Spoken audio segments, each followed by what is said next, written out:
რამდენიმე საერთაშორისო უფლებადამცველი ორგანიზაციის ცნობით მიმდინარე კვირაში ირანის ისლამურმა მმართველობამ ფარულად სიკვდილით დასაჯა კიდევ 4 პირი, რომელთაგან 2 ეთნიკურად ქურთი პოლიტიკური აქტივისტია.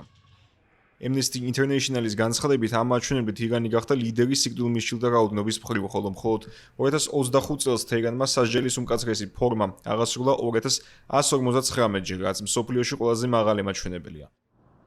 ირანული მართლმსაჯულების სისტემის ოფიციალური საინფორმაციო სააგენტო მიზანი აცხადებს, რომ რამინ ზალე და კარიმ მაროფპური ბრალდებულნი იყვნენ შეერაღებული აჯანყებისთვის, მკვლელობების მცდელობისა და ეროვნული უსაფრთხოებისთვის ძილის გამოთხრის მიზნით დაჯგუფების შექმნისთვის.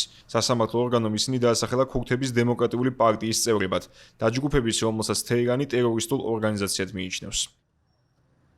ირანული მართლმსაჯულების სისტემის წარმომადგენლების მტკიცებით განაჩენი გამოცხადდა ბრალდებულთა აღიარებითი ჩვენებების საფუძველზე. ამავე დროს უფლებადამცველი ორგანიზაციები განმარტავენ, რომ გარდა მოქალაქეთა სიკვდილით დასჯის სასტიკი პრაქტიკისა, თეირანი მათ ყველანაირ სამართლებრივ უფლებას ართმევს. კერძოდ, საუბარია მოკლულ რამინ ზალეს საქმეზე, რომელსაც მაჰაბადის რევოლუციურმა სასამართლომ სიკვდილი მიუსაჯა რამდენიმე წუთიანი პროცესის შემდეგ, სადაც ბრალდებულს ადვოკატი არ ჰყავდა, მანამდე კი ის საპყრობილეში 500-ზე მეტი დღის განმავლობაში იმყოფებოდა.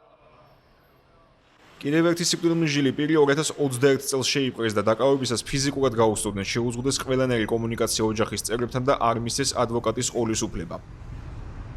ორგანიზაციაში ჰენგაო აცხადებენ, რომ ირანული სასამართლო უკვე ჩვეულებრივ იყენებს სასჯელის უმკაცრეს ზომას ქურთი პოლიტიკური აქტივისტების წინააღმდეგ.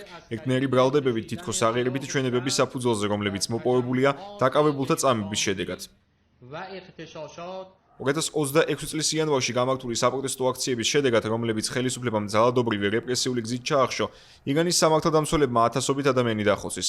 10,000 დემონსტრანტი კი დააკავეს, რომელთაც მკაცრი სასჯელი, მათ შორის სიკვდილით დასჯაც ემუქრებათ. მიმდინარე ომის განმავლობაშიც ხელისუფლებამ იანვრის პროტესტებში მონაწილე 7 ადამიანი ჩამოახრჩო, ხოლო 26 სიკვდილით დასჯის განაჩენი გამოუტანა.